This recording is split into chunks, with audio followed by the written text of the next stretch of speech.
UPyD lo pide, los nacionalistas también, cada uno de una manera distinta. Y que sean los españoles los que les den más peso o menos peso a unos y a otros, bien entendido que al día siguiente de asignadas esas cuotas de poder tiene que comenzar la discusión, además en sede parlamentaria, creando la misma técnica que se utilizó en el año 78. Creo que esa es la manera de que todos los debates sobre la supuesta pérdida de legitimidad con el paso del tiempo, las ineficiencias que todos hemos detectado en nuestra Constitución, pues ese es el camino democrático, es decir, a través de la legalidad por el que se debe dar cauce a los problemas que en estos momentos están acogotándonos y que están contribuyendo, entre otras cosas, a que nuestro sistema no solo sea un sistema con una inestabilidad endémica tremenda, sino que sobre todo esté dando pie a que los españoles perdamos unas fuerzas enormes y cada vez nos empobrezcamos más como país, tengamos una situación en la que a nuestros hijos, a las nuevas generaciones, les estamos dejando una España desastrosa. Es decir, la generación que hizo la Constitución del 78 tiene que rendir todavía un último servicio a la nación, que es poner en marcha los mecanismos para su reforma. Eso es como yo lo veo. A ver, Antonio y Rosa, si queréis brevemente, venga. Sí, no, yo solo, Pedro, primero mi admiración como periodista y como diletante serio y riguroso de la historia, ya historiador, y también por esta propuesta que haces de bueno, aquello que decía Ortega, ¿no? Popularizar la historia. De no ser, popularizar la historia, que es como alumbramos el presente, y no convertirnos, esto que decía Ortega, de izquierdas o derechas, ¿no? Esta forma de miplejía mental que él decía, ser un perfecto imbécil, ¿no? Pero yo te quería preguntar así rápidamente, ¿cuáles son los errores o las semillas que hoy perduran de las sombras, porque hubo luces y sombras en los personajes y por supuesto en aquel proceso tan interesante e intenso de aquel trienio liberal, que hemos heredado, que se heredaron en lo que fueron los prolegómenos de la guerra civil y que hoy son actualidad, de una manera alarmada, de una manera más o menos latente? Bueno, se percibe el cainismo, la dificultad de alcanzar compromisos, la intransigencia.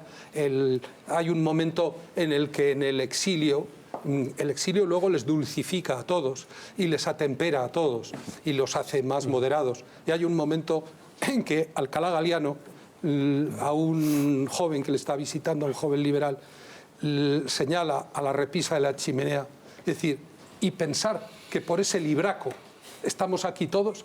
El libraco era el código sagrado. O sea, sí, había pasado la Constitución, había pasado del código sagrado al libraco como consecuencia de la experiencia. Claro, los liberales españoles cuando llegan a Londres se quedan estupefactos al ver la pésima opinión que en las élites políticas británicas, los Whigs, los Tories, incluso los más radicales, los de Bentham, todos tienen un punto en común, que consideran que la Constitución del 12, la tan mitificada, la PEPA, el Código Sagrado, era una castaña. Y es que lo era. Desde el punto contenía ideales maravillosos, pero desde el punto de vista de regular las relaciones políticas de la España de su tiempo, era un desastre y no tuvieron los reflejos para enmendarla. Fijaros cómo hubiera cambiado la historia si simplemente hubieran introducido el bicameralismo, como en el Reino Unido, como en la Francia de la Charte. Es decir, hubiera habido un cauce para que la aristocracia y el clero, el alto clero, que en la sociedad de aquel tiempo representaban poderes reales. Porque claro, no podemos ver las cosas desde la perspectiva de hoy, tenemos que ver desde la perspectiva de los españoles de entonces y desde el rey de entonces. Claro, no se podía, como dice Marx, acostarse una noche siendo un despotismo oriental y levantarse a la mañana siguiente siendo una democracia parlamentaria occidental. Bueno, Pedro, Rosa, venga, yo te veo entusiasmado con el libro y te leo siempre muy desencantado con la situación actual de la política. Y me cuesta creer que hayas escrito este libro solo porque encontraras ese manuscrito, sino porque creo que le ves más paralelismos a aquel periodo con el actual de los que confiesas, me da la sensación. Sobre todo porque además dices, yo estoy de acuerdo, habría que ir a unas cortes reconstituyentes, hay un problema de liderazgo, lo escribías en tu último artículo, pero tú decías, a ver si aparece un liderazgo 2.0. No, digo, a ver si termina siendo 2.0. bueno, es que estaba preocupada. No, porque ahora la media de lo que el CIS le da al presidente del gobierno es sobre 10, 2.2. Y bajando en cada... Y digo, a este paso va a llegar al 2.0, que es tremendo, ¿eh? Un señor que obtuvo la mayoría absoluta hace solo 2 años y medio.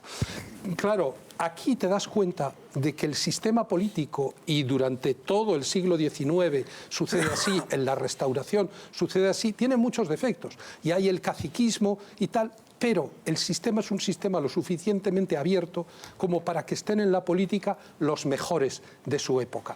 Los mejores oradores, los mejores juristas, los mejores periodistas, los historiadores. Por eso, oye, prácticamente no hay un gobernante del siglo XIX importante que no haya dejado obra escrita.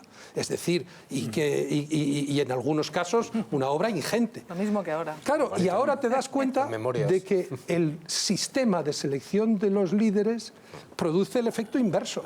Es decir, un tipo de gente... El desmoronamiento de las élites. Claro, claro. ¿Por qué? Porque nadie va a la política, porque en la política lo que funciona es la obediencia al jefe. Y el más servicial y el menos díscolo es el que tendrá mejor puesto en las listas. O sea, Rajoy y Rubalcaba solo dependen de los que a su vez dependen de ellos. Y esto no puede ser. Claro, por eso llevamos a un camino hacia la putrefacción de nuestro sistema constitucional, y en ese sentido yo sí que considero que esa palabra, ese calificativo tan rotundo de Clarín, pues sí que es de aplicación, desgraciadamente, al momento actual. Y si no, que se lo pregunten a cualquier persona que tenga menos de 35 años. Diantre, o sea, es decir, no nos damos cuenta, si nosotros somos cada vez más críticos, como no podemos serlo, lo que piensan los jóvenes. Sí. Es decir, que se encuentran en una situación sin horizonte, o desempleo o subempleo. Y los que saben un poco y se enteran de qué va esto, te dicen, oiga, pero si es que con esta deuda vamos a tardar 10 años en volver a sacar la cabeza. La deuda no hace más que crecer. Claro, la deuda no hace más que crecer, los impuestos no hacen más que crecer. Oye, ¿a dónde vamos a parar? Aquí hay un problema político de un calado extraordinario, porque se está gobernando desde los partidos, para los partidos, para proteger la propia clientela, y en algunos casos pues es en torno al escandalete o el escandalazo del reparto de los sobresueldos, del dinero negro que entra en la sede del partido, y en otros casos ya la sociología consentida por todos de lo que ha estado pasando en Andalucía, tanto con los ERES como con el dinero de los cursos de desempleo. Pedro, yo sé la respuesta casi seguro, y te la adelanto, creo que no. Pero tú, como Calatrava, te guardas conversaciones, papeles que un día alguien dentro de unos años lo hayas publicado y puedan aparecer. Sí, ¿Lo has publicado todo? Sí, vamos a ver. No, yo he tomado muchas veces notas pues de conversaciones con jefes del gobierno, por ejemplo, que prácticamente con todos los que ha habido he tenido una relación personal más o menos duradera, pero hay una diferencia esencial, que nunca será el archivo de un jefe de gobierno. No, ya, pero es por saber si puede un día aparecer algo. Eso seguirá, o sea, oye, yo soy un periodista. ¿Te has guardado cosas? Nada más y nada menos, no, pero no nada esencial. O sea, quiero decir que hay a veces circunstancias de una conversación o aspectos anecdóticos o humanos, pero puestos a relatar, a reconstruir la atmósfera de un tiempo, fíjate, me atrae mucho más el siglo XIX que este XXI de nuestras desventuras. No me choca. Bueno, pues que firme mañana muchos libros en Barcelona, Pedro. Bueno, pues muchas gracias. Deseamos mucho éxito en esta desventura de la libertad, el segundo ensayo de historia que escribe Pedro J. Ramírez, que hemos estado encantados de compartir contigo. Pues siempre para mí será un placer estar en esta mesa. Y que también nos encanta sugerirles a ustedes para que lo lean, porque merece la pena, de verdad. Además es muy ameno, y eso se lo aseguro. Gracias, Pedro, y hasta siempre.